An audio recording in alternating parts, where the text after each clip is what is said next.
Չնայած Հայաստանը դեռ պաշտոնապես ոչ մաքսային միության անդամ է, ոչ էլ Եվրասիականի, այդուամենայնիվ Հայաստան մտնելուց առաջ ինքնաթիռում օտարերկրացիներին արդեն առաջարկում են Ռուսաստանի կառավարության կողմից հաստատված եւ Ռուսաստանի ու Բելառուսի տարածքում գործող միգրացիոն քարտեր լրացնել։ Այդ մասին Ազատությանը պատմեց այս շաբաթ իրականացված Պրահա-Երևան չվերթի ուղևորներից մեկը, չներկայանալու պայմանով։ Ինքնաթիռում բաժանված այդ փաստաթուղթը կարելի է գտնել Ռուսաստանի միգրացիոն ծառայության պաշտոնական էջում։ Հարցաթերթիկում ռուսերեն եւ անգլերեն 10 հարց կա, որոնցից մեկն օրինակ փորձում է պարզել, որն է օտարերկրացու այցի նպատակը։ Ասած պետք է լրացնեք, այլապես ձեզ չեն թողնի։ Իջնեք դուրս գաք օդանավից։ Ես ասացի, ես հրաժարվում եմ, ոչինչ չթողնի, հրաժարվում եմ լրացնել եւ իդեպ այդ օդանավում շուրջ մի 40 օտարերկրացի կար, որոնք դե գաղափար չունեն ընդհանրապես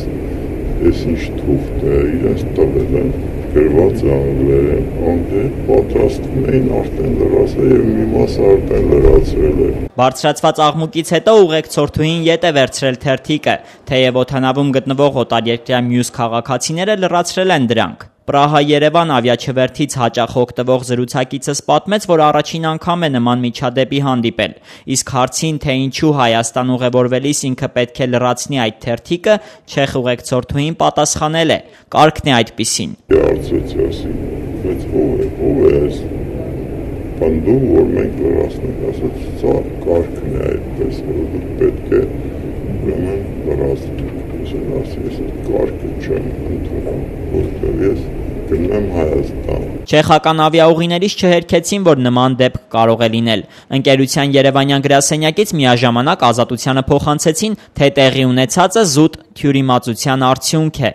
Մինչդեռ Քաղավիացիայի վարչության նախկին պետ Շահեն Պետրոսյանը վստահ է, սա ոչ թե սխալմունք է, այլ հստակ պահանջ ռուսական հատուկ ծառայությունների կողմից։ Քաղավիացիայի ոլորտում բազմամյա փորձ ունեցող Պետրոսյանը հիշում է, այսպիսի թերթիկներ օգտագործում էին սովետական ժամանակաշրջանում։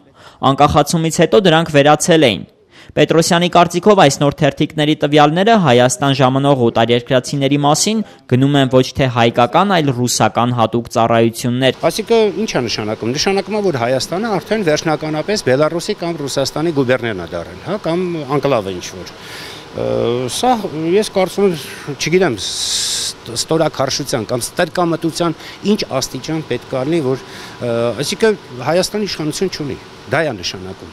Հայաստանի ավիացիոն իշխանությունները օտարերկրացիներին ինքնաթիռում բաժանված այս թերթիկների մասին տեղյակ չէին։ Ազատության հարցմանը ի պատասխան Քաղավիացիայի վարչության աշխատակազմի ղեկավարը ասաց, որ հետաքննություն են անցկացրել եւ խիստ նկատողություն հայտարարել չեխական ավիաուղիներ ընկերությանը, որը խոստացել է, որ նման բան այլևս չի կրկնվի։ Իդեպ Պրահա-Երևան չվերթով Հայաստան ժամանած զրուցակիցս եւս մեկ ուշագրավ դեպք պատմեց։ Պարզվում է Պրահայի օդանավակայանում Հայաստան ժամանող ուղևորները առանձնացված են եւ սպասարկվում են Ռուսաստան եւ Ղազախստան ուղղությամբ թռիչքների համար նախատեսված մուտքով։ Քաղավիացիայի վարչության նախկին պետ Շահեն Պետրոսյանի կարծիքով այս դեպքերը ցույց են տալիս, որ մեր երկիրը Եվրոպայում արդեն դիտարկում են որպես Եվրասիական միության մաս։